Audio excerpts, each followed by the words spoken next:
Joy News. My name is Kemini Nyamani. Let's take a look at the headlines. Hundreds of residents at Ankafo and Kwapro in Cape Coast displaced after the Kakum River overflowed its bank. Also to come, Security Watch Africa, an international security advocacy organization, has adjudged the Multimedia Group Limited the most vibrant security-conscious media institution in the country. In election headquarters, we'll find out what President Mahama has been saying on his campaign tour of the Western region, even as the Vice President canvasses for votes in the Northern region. All these plus briefs from sports, showbiz, and around the world after this break.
Need some clarity on election issues? Join us on Constituency Watch. This on every Monday to Friday at 10 p.m. Constituency Watch, showing on Joy News only on Multi TV.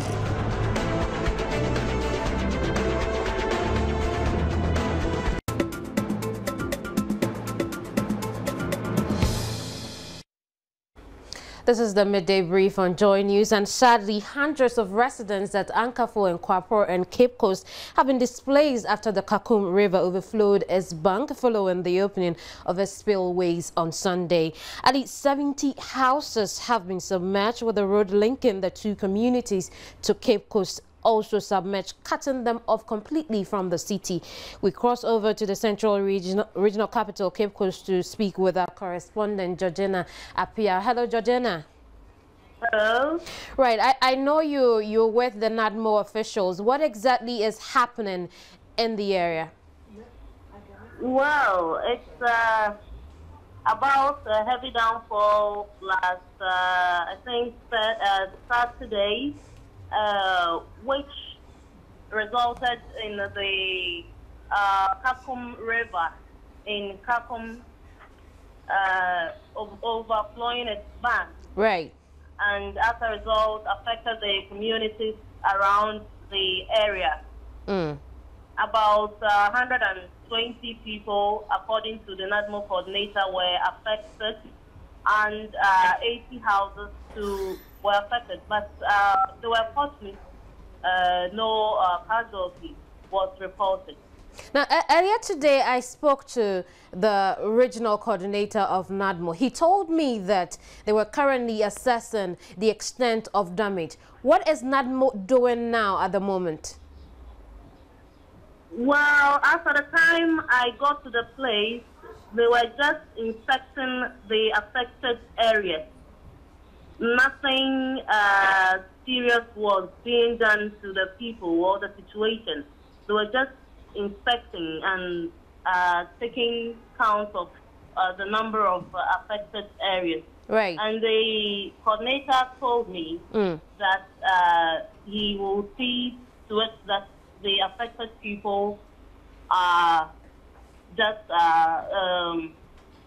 what should I say, the affected people are seen to.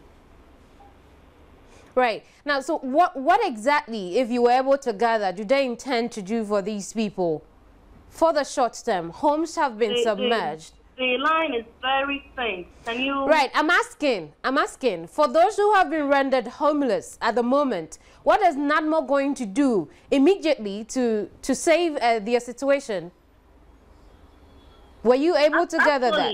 Actually, no one was rendered homeless. If I heard you right, no one was rendered homeless. They were just affected by the flood.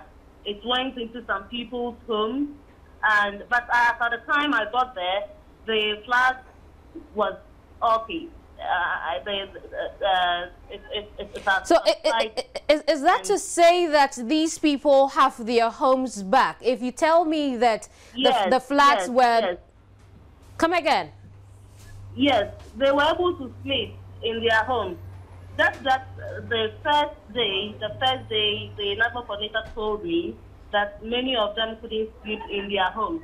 But for the subsequent days, they were able to sleep in their homes. And they are just resorting to putting some of their things in order. Right. Describe the level of water in this area, because I'm surprised they are able to go back into their homes to even sleep in them. Can you come again? I'm asking that you describe really the scenery in this area so that it's easier to understand how people are able to go back into their home after an overspill. I'm still not getting you, but let me give you an update. It's like, according to the coordinator, the people there are also engaged in sand winning. So those who win sand around the Kakum River, he was actually warning such people to desist from it because that resulted in the river overflowing its banks. So for those who may have lost one property or the other, how are they managing the situation at the moment, besides those who are able to go back into their homes? Well, actually, they told me they don't want any assistance from the government, like giving them mattresses, among others, but they just want a solution to the problem. They should see to it that nothing of that sort happens again in case the river overflow its banks again. That if they can construct drainage systems around those communities to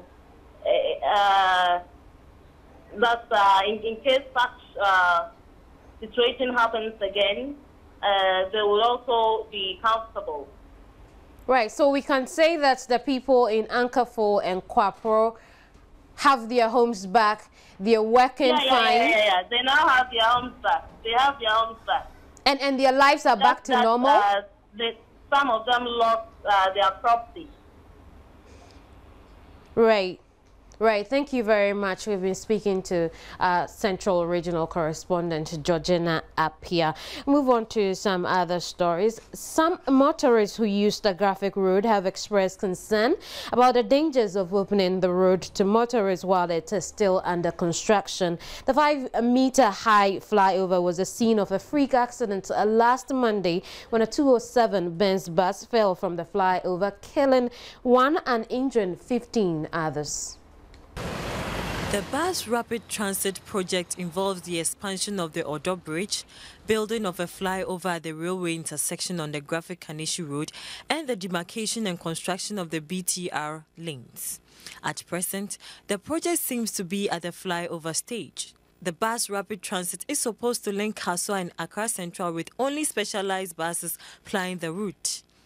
The intention for the construction of this route, according to authorities, was to provide a faster way of getting to the business district of Accra, eliminating the hassle of going through heavy traffic within the city.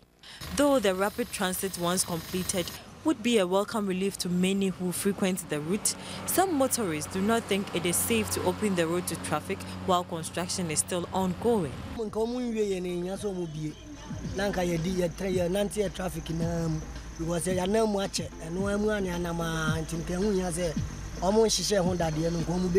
just have one lane on both sides, and it's like still the traffic is horrible, and sometimes you have to stop. There are pits and stuff which haven't been covered and stuff. It doesn't speak well of the nation. They should finish it first before opening it, because it's tantamount to road safety. Because the way drivers are driving here is very risky. If you don't exercise patience, you will crash somebody's car. When Joy News visited the site where the accident occurred, workers were busily fitting iron railings at the edges. Only one lane of each carriageway was accessible to motorists. Some workers who spoke off camera said the fixing of the railing began after the accident. Authorities could not be reached immediately for comments on safety measures being put in place to ensure that motorists are safe when using that route, as construction is still underway.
Now, Security Watch Africa, an international security advocacy organization, has adjudged the Multimedia Group Limited the most vibrant security-conscious media institution in Ghana. The award was in recognition of MGL's development and implementing security-conscious policy in their operation.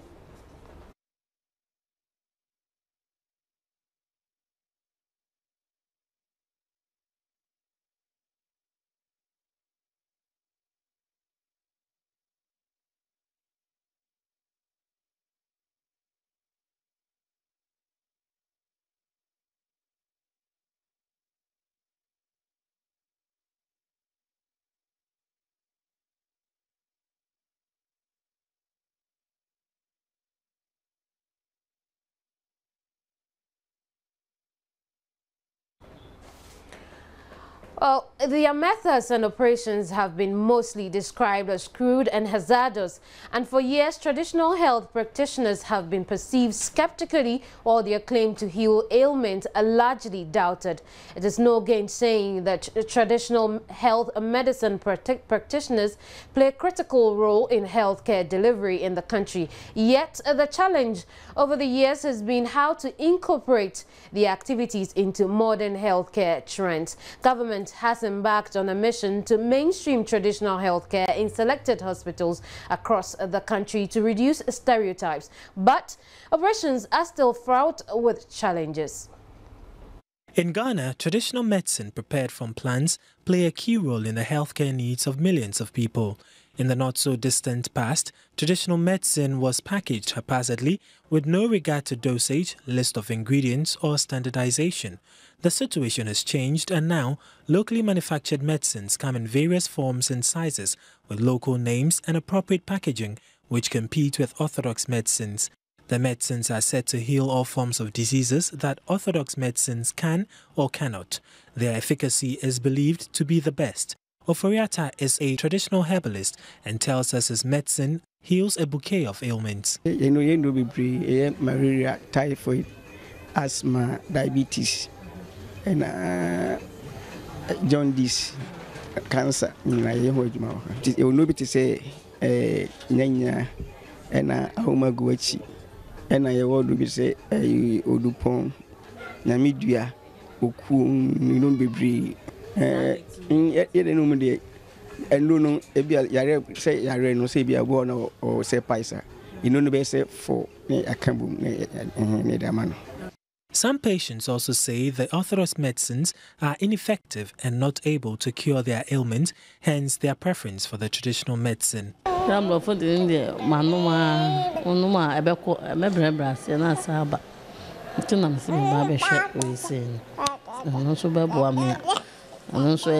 A World Health Organization study indicates that about 30% of Ghanaians resort to local medicine when they fall sick. Others resort to self-medication with herbal medicines without proper prescription and dosage, which is harmful to their health. It is in a bid to reverse this situation that government has introduced the use of herbal medicines into mainstream healthcare delivery, where qualified medical herbal practitioners would prescribe certified herbal medicines to patients when they attend hospital. Lekma Hospital at Teshi is one of the hospitals with a herbal unit. The unit has been running since February 2011. The clinic, in peculiar situations, combines orthodox medicine with herbal medicine for the treatment of some diseases. It's a general OPD basis. So we are looking at general conditions like malaria, diabetes, hypertension. And we do see a lot of the chronic conditions. We do see a lot of clients coming in with they claim to have typhoid a lot. That's one of the major things that we are looking at. And then with the pain conditions, we are looking at a lot of arthritis. We are looking at people with spondylosis also. And the client has an option. You can either just walk in opting for herbal medicine, or you can go to the orthodox side, and depending on what your conditions are, you might be referred to this place. Medical herbalist AC Wood told the news team there are some challenges. The fact that our products are not on health insurance. Because there's health insurance now, people walk into a hospital and they can walk in and out without having to pay any monies whatsoever. But that is not so with our unit. Consultation, the labs, all those things are catered by health insurance, yes. But our medicines are not on health insurance. So that means that whatever medicines we are prescribing for our clients, they would have to pay for. People don't even know that now you can find it in a hospital. There should be a bit more publicity. Since it's a government policy, I think government should actively educate Ghanaians on the availability of herbal medicine practice in the orthodox facilities. Ghana, in its quest to improve traditional healthcare delivery, ought to facilitate research into herbal medicines in order for the country to attain the heights of China and India in traditional medicine.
Now, earlier, the vice presidential candidate of the convention People's Party, Nana Frimpoma Sapong, called for the abrogation of a contract between the National Youth Employment Program and Better Ghana Service Management Limited with immediate effect for breach of contract by the latter. On the telephone now is Murtala Mohammed, Deputy National Coordinator of the National Youth Employment Program. And really, what does the NYEP think about this? Good afternoon, Murtala. Good afternoon. Good afternoon to your listeners.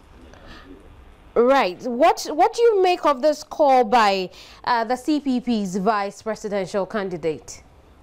Well, I think the first and foremost, I think that our position, we need to get our facts very clear before we can make comments. Maybe apparently she just wanted to have something to say. That's how I get it. Because there's absolutely nothing and no substance to the call that she made. In the first place, beneficiaries are not. I mean, we are beneficiaries. I mean, the statement is that there are people who haven't been paid. And I think that clearly we have explained time and again that we are not owing beneficiaries who have submitted the necessary documentation to us for onward payment. Indeed, there are some areas that beneficiaries had, and we indicated that we are paying all of them this month. Now, if you look at beneficiaries who are still claiming that they haven't been paid for either 1 year or 2 years or whatever years they mentioned, it has to do with they not submitting the necessary documentation to us to process the allowance. Now, we can't go ahead giving taxpayers money to anybody who claims he or she is a beneficiary when we don't have the necessary documentation backing the claim. So I think that call was unfortunate. And I think that if you are a vice presidential candidate and you want to be in the news, there are several ways that you can get yourself in the news. But for you to make a statement that you have no any evidence, in any case, has he seen the document or the contract? And even in the contract, has there been any breach of any clause like in the contract? Right. As far as we are concerned, we have paid allowances of beneficiaries. There are some beneficiaries right. who haven't Murtala, I'm not sure if I can answer your question as to if she has proof or not. But earlier this year, there were complaints also that some beneficiaries hadn't been paid their salaries. Again, the NYEP said these beneficiaries may not have given their details, like you're explaining now. Is it not worrying that you keep giving that excuse? You are presuming that anybody who calls on any radio station or meets any politician and say that I haven't paid my allowance, that person is telling you the truth or telling the people of this country the truth. We are aware of some politicians who would want to come out with such lies. I mean, they get people and they repeatedly say that people haven't been paid. You are a journalist and Joy FM. Have you had such incessant calls of beneficiaries? Right. This is Joy News Television. Joy News, fantastic. Let me just make this point. We had an exercise, and that exercise was done to capture all those who were working and whose information we didn't have. Any beneficiary who is actually working went through that exercise, and that exercise demanded letters from heads of institutions. You may still find one or two, some individuals who would have some technical challenges, and even in controller, you have the, but as far as you are concerned, all beneficiaries who submitted the necessary documentation to us have been paid, and in any case, the Better Ghana Management Services who have been given the contract to pay, the areas that we owe beneficiaries before we entered into such an agreement with them, those areas are the areas that the National Youth Employment Program is paying, not Better Ghana Management Services. So there is... And we've indicated that all those who are having the challenges, that we paid all of them. As I talked to you, we credited 3 months allowances of the areas, and this month we are clearing all the other areas. But the calls that 5 months, 10, 1 year, some would, I believe in the next campaign trail, you would hear that people haven't been paid for 5 years. So then there is no truth in... It's absolutely not true, and it's worrying that... You have... NYEP hasn't breached any contract with Better Ghana. No, absolutely not. That's why I'm saying that, and it's worrying when such comments are coming from people who want to be the second citizens of the Republic of Ghana. All right, so finally, Murtala. It makes you look some way. Finally, Murtala, have you started paying the arrears since you mentioned earlier that these arrears will be paid this month? When His Excellency the President in his policy statement, he indicated that he has instructed the Minister of Finance to pay all arrears of officials, and we sent notices to our districts that all those who are working and haven't had their allowances or arrears, we submit them. As I talk to you, we can only process allowances of beneficiaries whose information we have. My sister, can I just come out and say that right, we're paying everybody, even those who are not sure they are working? Right. We can't do that. Right. Thank you very much, Murtala. Murtala Mohammed is Deputy National Coordinator of the NYEP.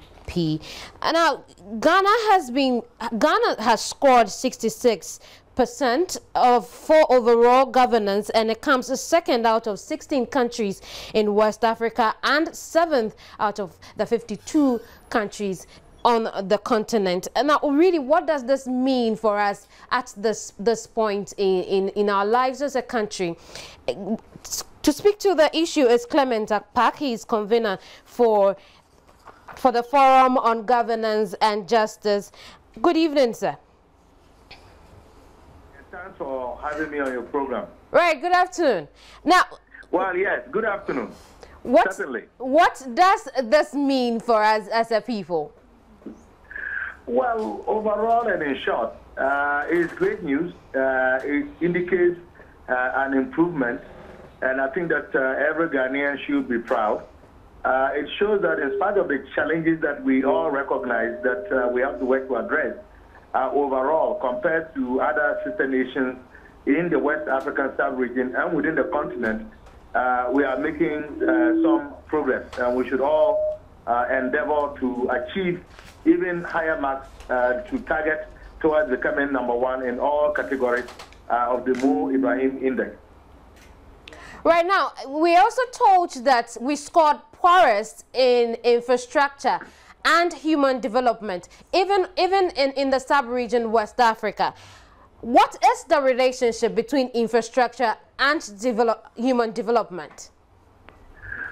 Well, I will speak to that, but let me be quick to add that in the areas that we have scored highest must not be underrated. For example, it indicates that Ghana has scored the highest ever, 72, right, in terms of safety and rule of law. And I think that that should not be a point that should be lost to all Ghanaians. But of course, one would have wished that we would have done well in terms of infrastructure as well as human development. And indeed, there is a connection. Infrastructure, by definition, encompasses a wide variety of components. We can talk about physical infrastructure in terms of buildings, to do with offices, housing, accommodation. We can also talk about roads and bridges and the ability to get around to all the nooks and crannies of our country. So infrastructure obviously is very broad, and every Ghanaian would agree that that is the one area that at least governments since the beginnings of the Fourth Republic have tried very hard to improve upon. And although some progress has been made, it has not been as fast as possible. But the other reason why perhaps we have scored low in this area is because this is an area that requires huge capital investment, where our local resources have never been enough. For us, for example, even look at the road between Accra and Kumasi, where some work needs to be done, and the work has started but has not concluded. So these are areas of the economy and our system where local resources alone have never been enough. And then when you juxtapose that with the global economic slowdown, where donors and other external agencies have cut down on the support for the developing nations like ours, nobody should be surprised that we have not scored as much in this area. But your other component has to do with human development. Right. Now, human beings, we are perhaps one of the most important resources of our nation, because you can get the loans, you can establish the schools, you can build the houses, you can build the roads. But if and when your people are not able to put that to good use, then you are not going to go to anywhere. And when you don't have that, that also negatively impacts the productivity of your people, which has to do with human development. If we take the example of hospitals, you need to have serious investments in infrastructure to ensure that at least every district capital has a hospital.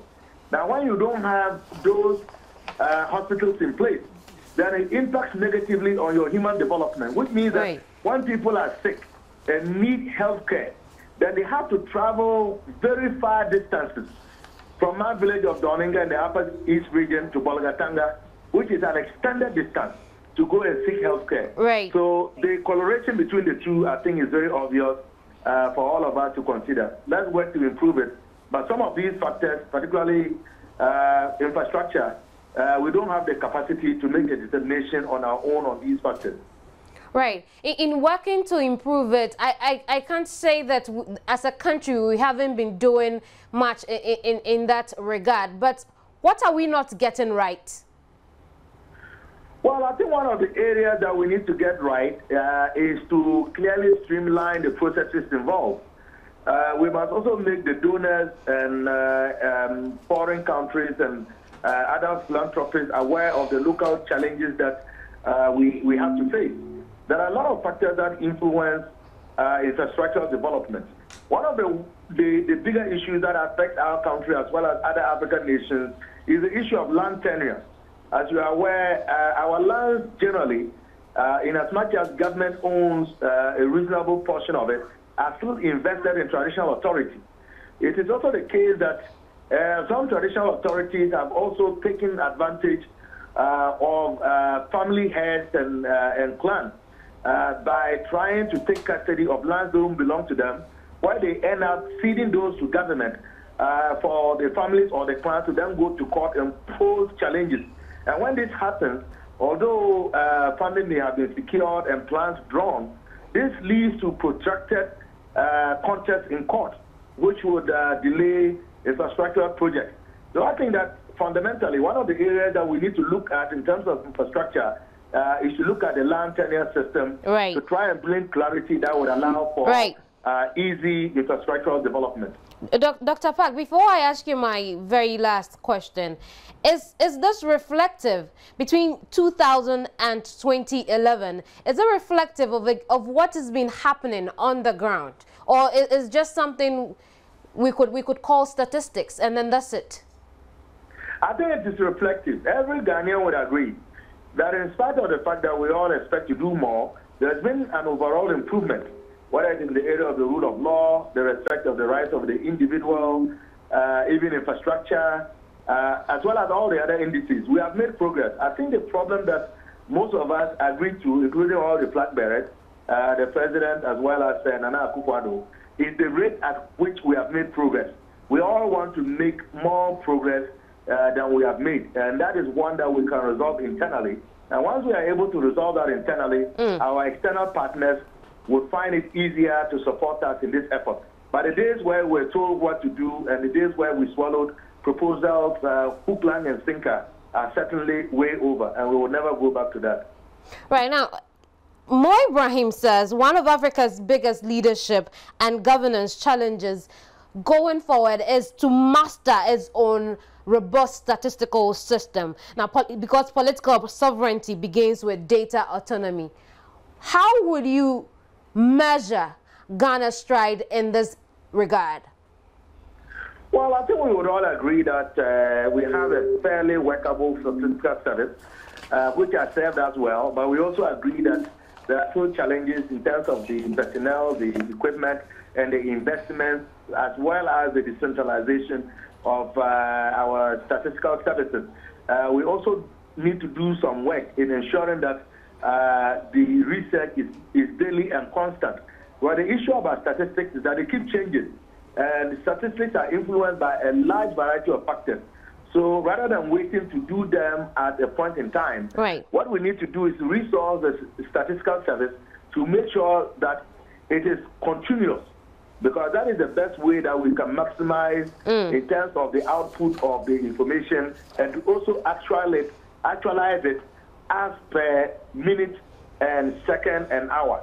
If we can do that, then certainly we'll be able to do more, because the statistics always serve as the foundation for policymakers, government and opposition, civil society groups, workers' organizations, to better gauge what is going on and to work towards correcting areas that we need to correct. So I agree.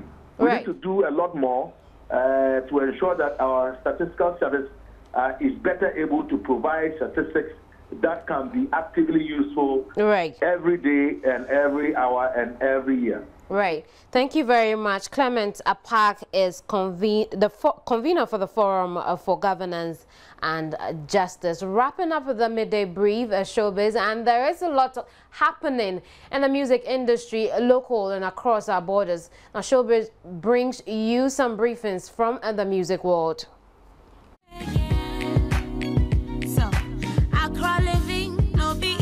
In Ghana, the sexy, sassy Ghanaian songstress Efia has released the video for her latest jazzy single, Get Away.